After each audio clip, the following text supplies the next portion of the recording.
Ang akala dito ni Balaja ay napuruhan itong si Vasquez, ngunit buhay pa pala ito at agad naman nakakuha ng baril upang barilin itong si Balaja. Nang nasa likod nga sila ng bahay dito sa bodega ay pinahukay naman ni Balaja itong si Lolo Pepe upang ilibing nga daw ito ng buhay. Kaya naman nung mapagod na nga itong si Lolo Pepe ay agad itong humingi ng tubig dito kay Balaja. Ngunit hindi naman siya binibigyan ng tubig bagkus ay sinabi niya rito na hindi na daw kailangan dahil hindi siya naman ang ililibing daw dyan. Kaya naman bigla ang may nakarinig ng putok at ito pala ay si Vasquez dahil hindi naman siya purong napuruhan. At ito namang si Moira ay agad tinawagan dito ni Carlos at agad na sinabi dito na huwag idamay ang kanyang anak dahil sa pagdukot dito kay Don Pepe. Sinabi kasi dito ni Zoe ang buong istorya at kung paano nag-aalala itong si Zoe. Kaya sa galit dito ni Moira nang malaman dito na may nakakaalam pala sa pagdukot dito kay Lolo Pepe. At ito nga ay si Carlos Binetes.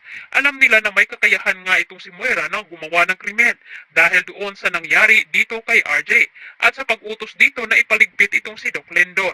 Kaya naman, tinawagan agad ni Moira itong si Zoe upang sabihin dito na traitor nga daw ito at pinahamak siya dahil marami ang may nakakaalam sa kanilang sikreto. At dahil dyan, maisipan dito ni Moira na tuluyan na nga niyang ipaligpit itong si Lolo Pepe nang sa ganun ay hindi na ito magsasalita laban sa kanya. Dahil kapag nakatakas nga daw ito ay baka siguradong magsumbong ito sa mga pulis at makukulong pa sila. Kaya naman hindi mapakali itong si Zoe. Nagalit pati ito kay Moira. Ngunit ito namang si Annalyn ay agad na pumunta doon sa Apex at kinausap ang kanyang mga kaibigan. Dahil nga sa pagkawala dito ni Lolo Pepe ay agad naman na kinausap nila na kailangan makakuha sila ng ebidensya dito kay Zoe upang mapaamin kung nasaan nga ba dito ang kanyang lolo. Dahil hindi sila mapalagay hanggat hindi nila nakikita na ligtas ito. Kaya naman, agad na tinawagan muli dito ni Annalyn itong si Lynette. At sinabi niya dito na hindi lang pala si Moira ang nag-iisa na gumawa doon ng krimen. Kasama din pala itong si Zoe.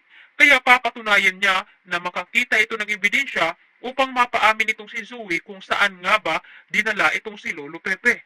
Ngunit mailigtas nga ba dito nila ni Annalyn na ngayon ay pinahukay na ito ni Balaja. Samantalang nagulat naman itong si Aling Susan pati na rin si Josa. Nang sinabi dito ni Lynette na nawawala itong si Lolo Pepe at sangkot pa nga daw itong si Zoe sa pagkawala dahil siya ang huling nakita na magkasama sila dito ni Lolo Pepe. Kaya naman hindi inasahan na magulat dito ni Josa at ni Aling Susan. Kaya naman itong si Carlos ay agad niyang ipinagtanggol ang kanyang anak dahil kapag malaman nila na sangkot ito sa kaguluhan sa pagkawala dito ni Lolo Pepe ay may posibilidad na madamay ito at makulong. Hindi kakayanin dito ni Carlos na makita ang kanyang anak na kinukulong dahil concerned pa rin itong si Carlos dito kay Zoe. At ngayon, alam naman dito ni Carlos na hindi daw masamang tao itong si Zoe, napilitan lamang niya gawin ito dahil gusto niyang maprotektahan ang kanilang sikreto. At lalo na itong si Carlos dahil kapag malaman nga daw ito ni Lynette, siguradong hihiwalayan siya dahil ngayon ay kasal na silang dalawa. Kaya naman nag-iingat sila at sinabi rin ni Carlos na ayusin ang sarili dito ni Zoe upang hindi madamay sa at hindi sangkot sa ginawa dito ni Moira. Kaya ito ang dapat nating aabangan ngayong hapon dito lamang sa